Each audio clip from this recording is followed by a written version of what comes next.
El 29 de julio de 1966 se dio finalmente el golpe de Estado, el que habían patrocinado descaradamente los medios masivos de comunicación, el que el ciudadano promedio pedía mientras circulaba por las calles con pancartas, con la caricatura del presidente y la leyenda de Basta Ilia.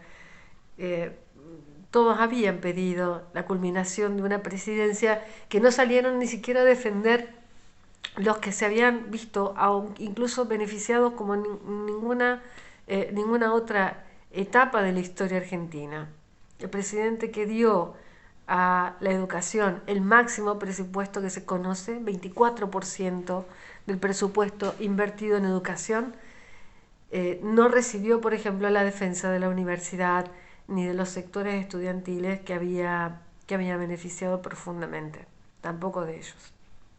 Iba a pasar muy poco tiempo para que se arrepintieran de no haber defendido este gobierno profundamente democrático. Todos los círculos intelectuales que tuvieron la libertad absoluta para defender cualquier postura, los círculos culturales en una década que fue tremendamente profusa en experimentación cultural.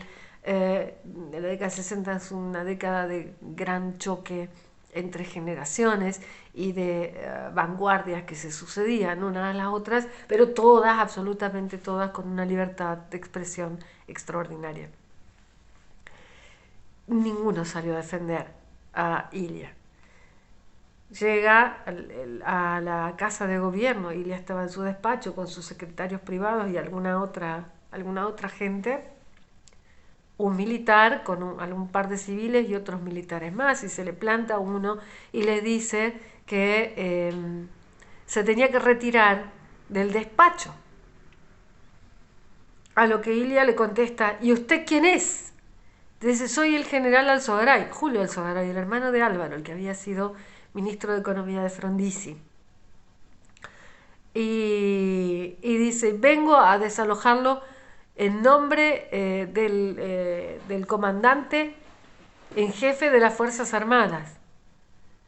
El comandante en jefe de las Fuerzas Armadas soy yo, le dice Ilia, porque así lo establece la Constitución. Y es un hecho, así lo establece la Constitución.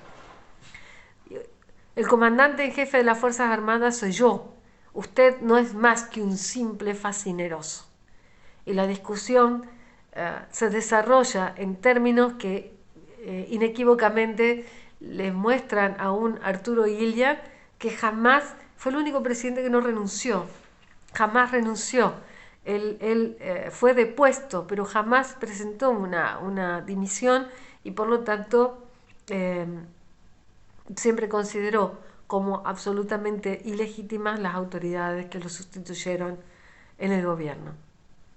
Es que no había otra forma de comprenderlo, pero él incluso ni siquiera puede decir fui obligado a renunciar, ni siquiera renunció. Lo sacaron de una manera infame a los empellones de la Casa de Gobierno luego de algunas horas de resistencia, porque este mismo enfrentamiento, Alzogaray golpeando la puerta diciéndole usted se tiene que ir, y con Ilia diciéndole usted es un delincuente y yo no me voy a ir de acá. Esto se sucedió a lo largo de unas horas hasta que finalmente, después de incluso haberle cortado la línea telefónica, haberle prohibido a cualquier tipo de persona que se acercara al despacho presidencial, Ilia salió de allí y lo arrastraron de un brazo. Y terminó el que tal vez sea el más profundamente democrático de los gobiernos democráticos argentinos. Termina la etapa de oro de la libertad, de la explosión y del progreso, de ese aún no extinto sentido de la bondad del ser argentino, de la bondad de la Argentina. Termina allí y en los días subsiguientes vamos a ver un fenómeno que es el de la Revolución Argentina. La Revolución Argentina inicia con un acta del que hay que leer algunas partes, sobre todo la primera, que es cuando se dan las razones del golpe de Estado. Los tres comandantes en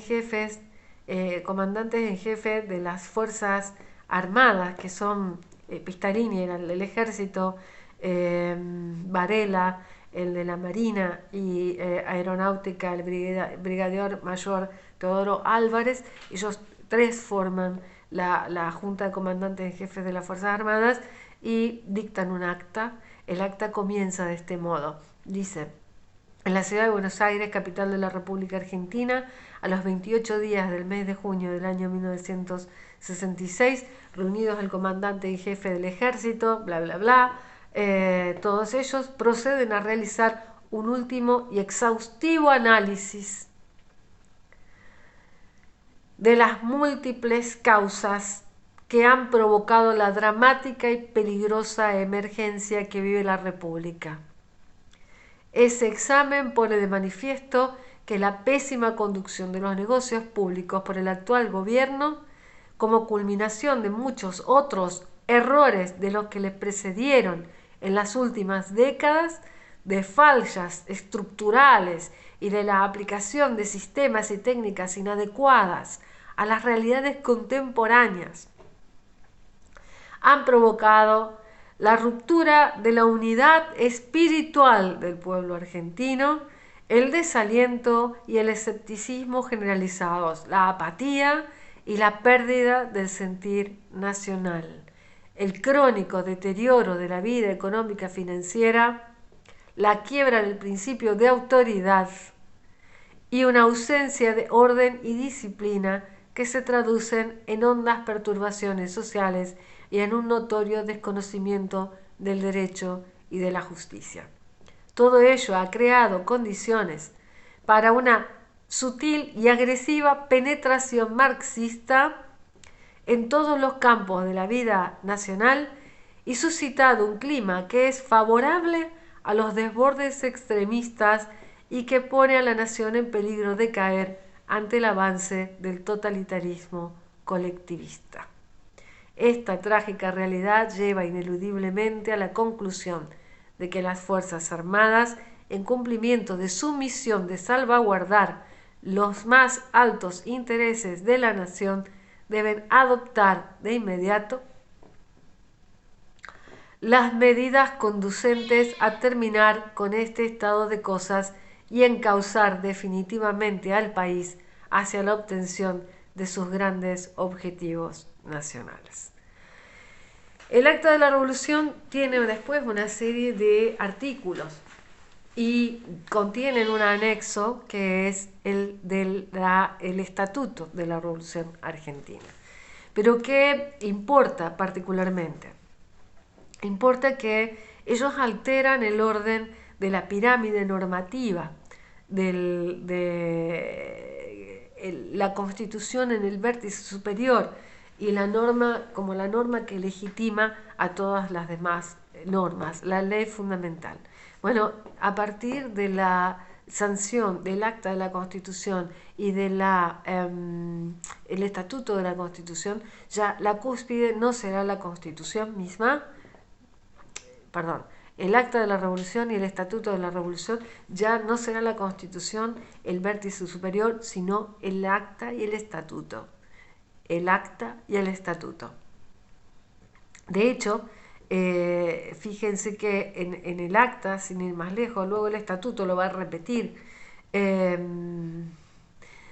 Dice en el artículo 7, poner en vigencia el Estatuto de la Revolución Argentina, que se agrega como anexo segundo de esta acta.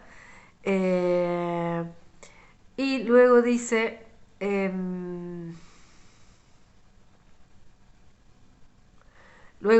por ejemplo, en el artículo 10, hacer prestar juramento de manos de esta Junta Revolucionaria a los ministros de la Corte Suprema, porque el acta disuelve todo. El acta dice que se termina el Poder Ejecutivo, el vicepresidente, el presidente, se disuelven las cámaras, se disuelve la Corte Suprema de Justicia de la Nación, el Poder Judicial Federal, y será nombrada una nueva Corte Suprema de Justicia de la Nación, y esta Corte va a jurar de manos de la Junta Revolucionaria.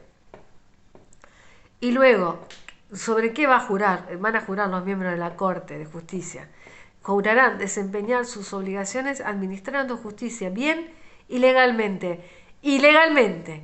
Y en conformidad a lo que prescriben los fines revolucionarios en primer término, el Estatuto Revolucionario y la Constitución Argentina.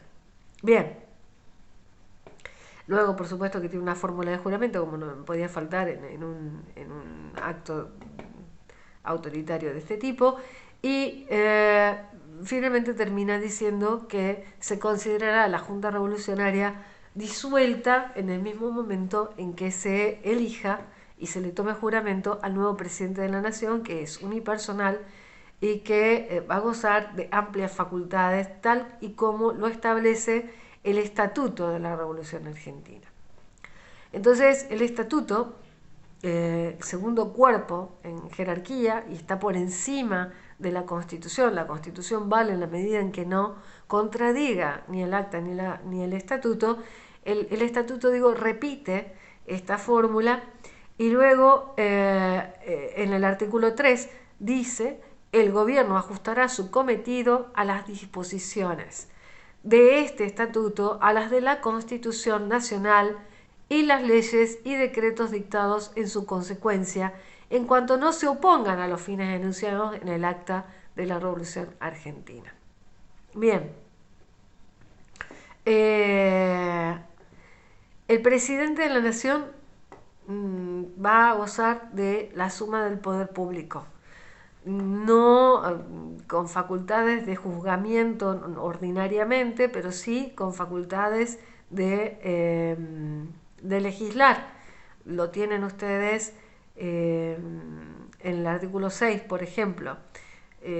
Bueno, el artículo 5 lo dice primero: el presidente de la Nación ejercerá todas las facultades legislativas que la Constitución Nacional otorga al Congreso,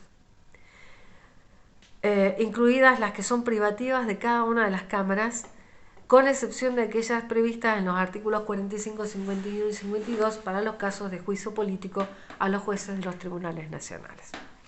Bien, mi maestra Adana Tuca siempre decía que el Estatuto de la Revolución Argentina era un cheque en blanco que se iba a entregar a quien fuese electo presidente de la Nación. Y rápidamente la Junta de Comandantes en Jefe en ese mismo día anuncia quién va a ser el presidente de la Nación y a quién van a entregar todas estas facultades acumuladas que indica el estatuto, y es el general retirado Juan Carlos Onganía, aquel que había luchado por la profesionalización en el bando de los azules, que se había desempeñado durante la presidencia, o sea, había estado activo durante la presidencia de Arturo Illia, aquel que había ido a la Academia Nacional de West Point en Carolina del Norte, en esa mega reunión convocada por las altas jerarquías militares de todos los países del orden americano. Ese hombre que había improvisado un discurso a último momento y que había anunciado en aquel entonces básicamente que hay que respetar la Constitución y las Fuerzas Armadas deben respetar la Constitución porque para eso están, pero que si eventualmente había que tomar medidas contra un gobierno constitucional para salvaguardar a la Constitución, pues había que hacerlo. Y de hecho aquí se ponen en práctica todos esos anuncios que se habían hecho a viva voce en la etapa preliminar del gobierno de la Revolución Argentina.